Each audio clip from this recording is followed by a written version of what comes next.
معزز سامعین و حاضرین، آج آپ سورہ ہود کی آیت نمبر 12 سے ترجمہ سماعت فرمائیں گے۔ اس آیت میں حضور نبی کریم صلی اللہ علیہ وآلہ وسلم کا جذبہ تبلیغ اور کفار کے اعتراضات کا جواب دیا گیا ہے۔ فرمایا فَلَعَلَّكَ تَارِكٌ بَعْضَ مَا يُوحَىٰ إِلَيْكَ وَضَائِقٌ بِهِ صَدْرُكَ أَن يَقُولُوا لَوْلَا أُنزِلَ عَلَيْهِ كَنزٌ أَوْ جَاءَ مَعَهُ مَلَكٌ، تو کیا تمہاری طرف جو وحی بھیجی جاتی ہے تم اس میں سے کچھ چھوڑ دو گے، اور اس پر تمہارا دل اس وجہ سے تنگ ہو جائے گا کہ وہ کہتے ہیں یعنی کفار کہ ان پر کوئی خزانہ کیوں نہیں اترتا، ان کے ساتھ کوئی فرشتہ کیوں نہیں آ جاتا۔ انما انت نذیر، تو تم ڈر سنانے والے ہو، واللہ علی کل شیء وکیل، اور اللہ ہر چیز پر نگہبان ہے۔ یہ آیت عبداللہ بن امیہ مخزومی اس کے حق میں نازل ہوئی کہ جب اس نے حضور تاجدار رسالت مآب صلی اللہ علیہ وآلہ وسلم سے کہا تھا کہ اگر آپ اللہ کے سچے رسول ہیں اور آپ کا رب ہر چیز پر قادر ہے تو آپ کے ساتھ خزانے کیوں نہیں اتارتا اور آپ کے ساتھ کوئی فرشتہ کیوں نہیں آ جاتا۔ تو اس پر اللہ پاک جل شانہ نے اپنے پیارے حبیب صلی اللہ علیہ وآلہ وسلم کی تسکین خاطر کے لیے یہ آیت نازل فرمائی کہ اے پیارے حبیب، ان کی باتوں میں آ کر کیا آپ بھلا تبلیغ چھوڑ دو گے، یا جو ہم کہہ رہے ہیں اس میں سے کوئی کمی پیشی کر دو گے؟ معاذ اللہ، ایسا تھا نہیں۔ حضور رسالت مآب صلی اللہ علیہ وآلہ وسلم جو اللہ پاک کی بارگاہ سے پیغام آتا، جو رب فرما رہا تھا، تو حضور اس کو ہو بہو بیان کرتے تھے، مگر جب کفار کے اعتراضات بڑھے تو ہو سکتا ہے کہ حضور کے دل میں کوئی خیال آیا ہو کہ ان کو میں تبلیغ کر رہا ہوں، اللہ پاک جل شانہ کا فرمان سنا رہا ہوں، ان کے رب کا ہی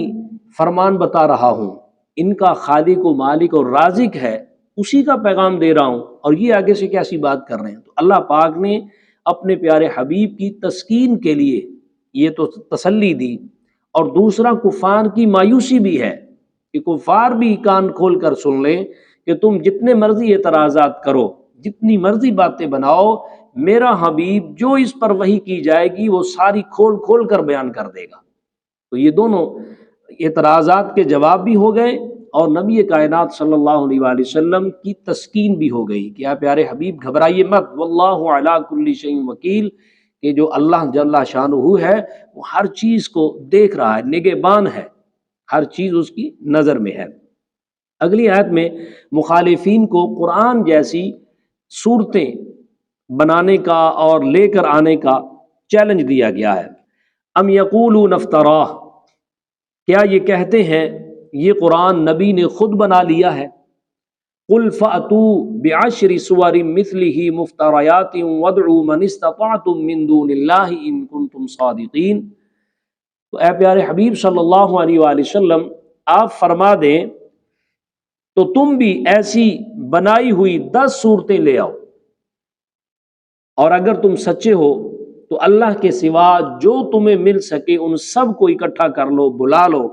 مل کر قرآن جیسی 10 صورتیں لے آؤ۔ اس سے پہلے ہم پڑھ چکے ہیں کہ اللہ پاک جل شانہ نے چیلنج دیا۔ سورہ بنی اسرائیل کے اندر تو اللہ پاک نے پورے قرآن کا چیلنج دے دیا کہ تم قرآن جیسی کوئی کتاب لے آؤ۔ پھر سورہ بقرہ کے اندر ہم نے پڑھا تھا کہ اللہ پاک نے فرمایا کہ اس کی ایک سورت جیسی کوئی سورت لے آؤ۔ سورہ یونس کے اندر اللہ پاک نے فرمایا کہ تم اس قرآن کی ایک سورت جیسی کوئی سورت لے آؤ، اور پھر یہاں 10 صورتوں کا ذکر ہے، اور پھر اللہ پاک جل شانہ نے سورہ طور کے اندر یہاں تک کہہ دیا کہ تم ایک آیت ہی لے آ سکتے ہو تو ایک آیت ہی لے آؤ۔ لیکن میرے بھائیوں، ہم اللہ رب العالمین جل شانہ کا شکر ادا کریں اور اللہ کی تعریف اور حمد و ثنا بیان کریں کہ آج تک 14 صدیاں گزر جانے کے بعد کفار مل بیٹھے اور کئی مرتبہ کوششیں کی، ابھی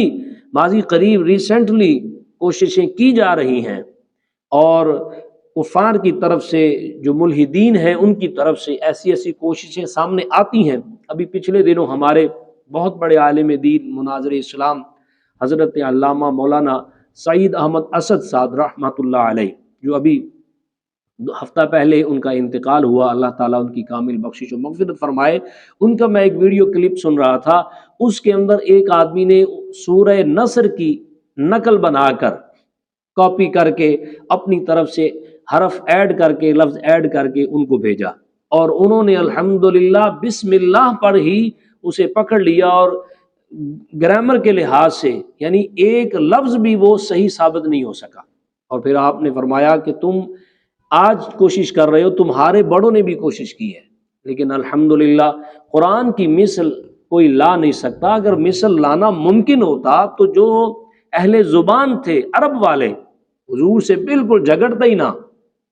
سیدھی سی بات ہے، کوئی قرآن کی صورت یا آیت لے کر حضور کی بارگاہ میں آ جاتے، معاملہ ہی ختم ہو جاتا، جھگڑا ہی ختم ہو جاتا کہ ہم بھی لے آئے ہیں، لیکن یہ لانا ممکن ہی نہیں ہے، کسی کے بس کی بات ہی نہیں ہے۔ تو اس کا بیان کرنے کا مقصد یہ ہے کہ تم سمجھو، اور پھر اللہ پاک نے آگے فرمایا فَإِن يَسْتَجِيبُوا لَكُمْ فَاعْلَمُوا أَنَّمَا أُنزِلَ بِعِلْمِ اللَّهِ وَأَن لَّا إِلَٰهَ إِلَّا هُوَ فَهَلْ أَنتُم مُّسْلِمُونَ۔ تو اگر وہ تمہاری اس بات کا جواب نہ دے سکیں تو سمجھ لو کہ وہ اللہ کے علم سے ہی اتارا گیا ہے، اور جان لو اس کے سوا کوئی معبود نہیں۔ تو کیا اب بھی تم نہیں مانو گے؟ یہاں کفار کو بھی کہا جا رہا ہے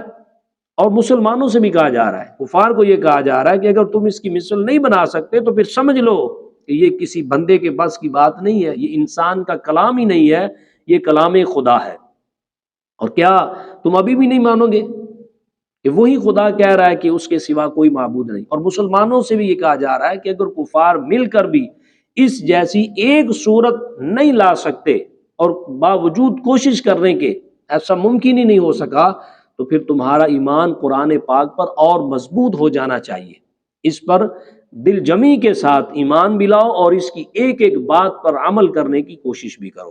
اللہ تعالی ہم سب کو قرآن مجید کا نور نصیب فرمائے، آمین۔ والسلام علیکم ورحمۃ اللہ۔